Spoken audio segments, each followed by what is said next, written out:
পাঠান ছবি দিয়ে বলিউড পাড়ায় ঝড় তুলে এবার ফাইটার নিয়ে হাজির হলেন সিদ্ধার্থ আনন্দ।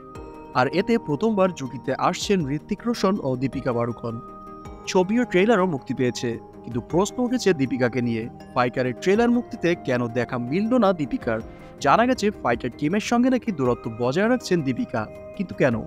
সোমবার মুম্বাইয়ে ছিল এই ছবির ট্রেলার মুক্তির অনুষ্ঠান। সেখানে সবাই এলেও অনুপস্থিত ছিলেন দীপিকা।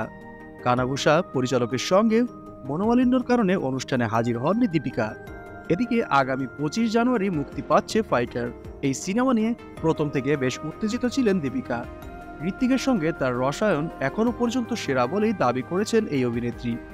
এত কিছুর পরও ট্রেলার মুক্তি অনুষ্ঠানে এলেন না তিনি। ভারতীয় সংবাদ মাধ্যম এ অভিনেত্রীর ঘনিষ্ঠ সূত্রের বরাত দিয়ে জানিয়েছেন, শরীর ভালো নেই দীপিকার। নিজেও তিনি সামাজিক মাধ্যমে লেখেন, আমি আমার টিমকে আজকে বড্ড মিস করছি, তোমাদের অনেক শুভেচ্ছা।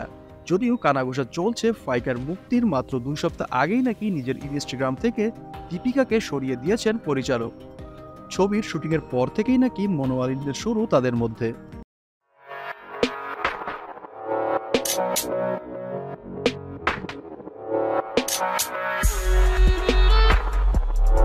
We'll be right back.